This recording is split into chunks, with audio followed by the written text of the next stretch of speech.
తాకట్టులో ఉన్న మీ బంగారం ఈ రోజు ఎంత ధర చేస్తుందో కొమ్మూరి గోల్డ్ వాళ్ళకి కాల్ చేస్తే ఫ్రీ గోల్డ్ కాస్ట్ చెక్ చేసి చెప్తారు. నమస్కారం, వెల్కమ్ టు సుమన్ టీవీ. నేను గీతాంజలి. ప్రస్తుతం మనతో పాటు ఇస్కాన్ నుంచి ప్రణవానంద ప్రభుజీ ఉన్నారు. వారితో మాట్లాడదాం. హరే కృష్ణ ప్రభుజీ. హరే కృష్ణ. గురు పౌర్ణిమ, ఆషాఢ శుద్ధ పౌర్ణమిని గురు పౌర్ణమి అంటారు, వ్యాస పౌర్ణిమ అంటూ ఉంటారు. చాలా విశిష్టత ఉంది ఈ పౌర్ణమికి అని చెప్తాను. అంటే ప్రతి నెల వచ్చే పౌర్ణమిలు తెలుసు మనకి, కొన్ని మాత్రం ప్రత్యేకంగా ఉంటాయి. శ్రావణ పౌర్ణిమ, కార్తీక పౌర్ణిమ, మాఘ పౌర్ణిమ, ఇలా. అందులో విశేషంగా చెప్పుకునేది ఆషాఢ పౌర్ణిమ గురించి. విశిష్టత ఏంటండి? అసలు ఆ రోజున ఏం చేయాలి, ఎవరిని పూజించాలి, ఎవరిని ఆరాధించాలి, ఇలా చాలా సందేహాలు ఉన్నాయి అందరికీ. వీటి గురించి వివరించి. మనకి వ్యాస పూర్ణిమ అని అంటారు. వ్యాసుల వారి అవతరణ దినోత్సవంగా చెప్తారు. వ్యాసాయ విష్ణురూపాయ వ్యాసరూపాయ విష్ణవే నమో వై బ్రహ్మనిదయే వాసిష్ఠాయ నమో నమః. సాక్షాత్తుగా భగవంతుడి యొక్క స్వరూపమే వేదవ్యాసుడు. వేదములను విభజించేసి మనకి పురాణ ఇతిహాసములన్నింటినీ కూడా అందించిన మహానుభావులు అనమాట.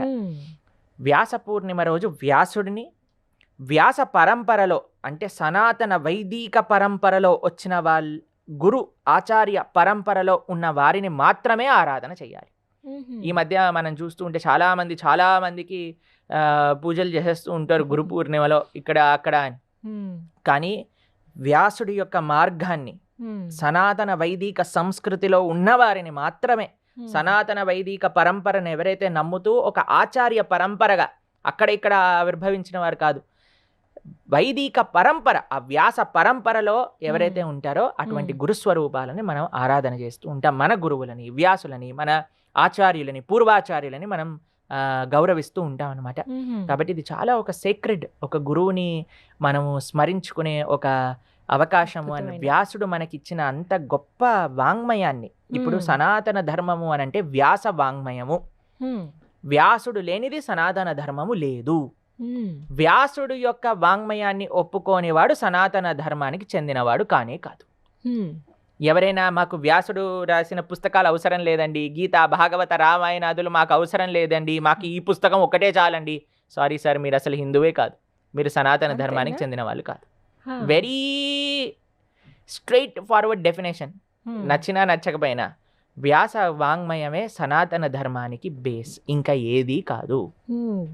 ప్రస్థానత్రయము అని అంటారు ఉపనిషత్తులు, బ్రహ్మసూత్రములు, భగవద్గీత. ఇవి ఏ సాంప్రదాయానికైనా బేసిక్ ఫిలాసఫికల్ టెక్స్ట్ అన్నమాట. వీటన్నిటినీ అందించిన వ్యాస భగవానుణ్ణి స్మరించుకునే రోజు అనమాట. వ్యాసుడు చేసిన ఉపకారము మహోపకారం అండి. వేదాలను విభజన చేసి వేదాలను స్ట్రక్చరైజ్డ్ చేశారు ఆయన. చాలా మంది వేదాలు రాశారు వ్యాసులు అంటారు. వ్యాసుడు ఏమి వేదాలని రాయలేదు, వేద విభజన చేశారు. 4 వేదములుగా విభజన చేసి, అలానే మనకి పురాణాలు, ఉపనిషత్తులు, బ్రహ్మసూత్రములు, వీటన్నిటిని అందజేశారు అనమాట వేదవ్యాసుడు. అటువంటి వ్యాస జయంతిగా జరుపుకుంటారు.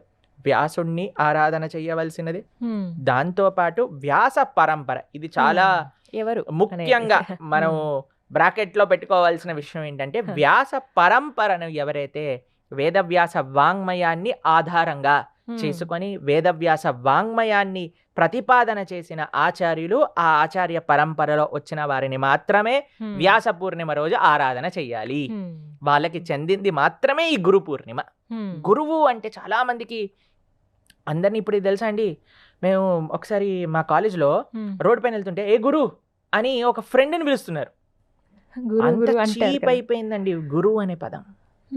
గురువు అని అంటే ఎవరైతే జీవుడికి అత్యంత గొప్ప శ్రేయస్సుని ఇస్తాడో అటువంటి వాడిని గురువు అని అంటారు.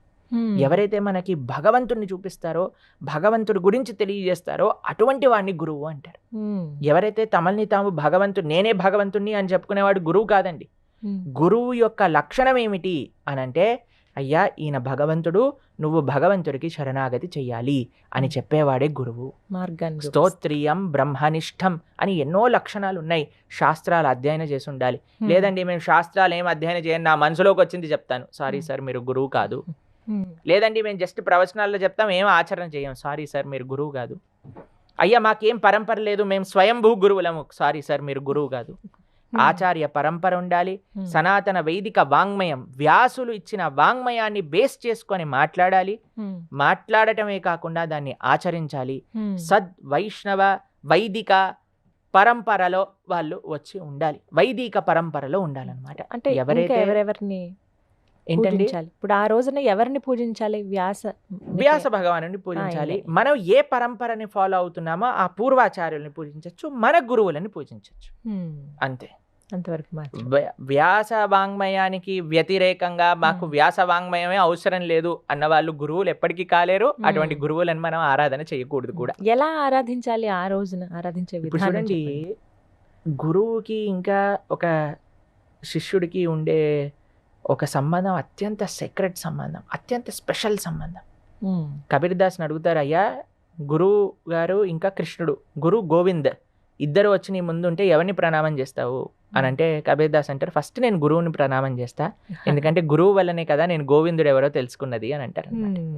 కాబట్టి గురువు యొక్క ముఖ్యత్వం జీవితంలో చెప్పలేమండి. ఎవరు సద్గురువులు? ఇప్పుడు చాలా మంది మార్కెట్లో గురువులు అయిపోయారు, చాలా మంది గురువుల ముందు చాలా పెద్ద పెద్ద టైటిల్స్ పెట్టేసుకుంటున్నారు. కానీ ఎవరు సద్గురువులు, ఎవరు ఆచార్యులు అని అంటే ఎవరైతే శాస్త్రాలలో చెప్పిన విషయాలను తెలుసుకొని ఆచరిస్తూ ప్రతిపాదన చేస్తారు.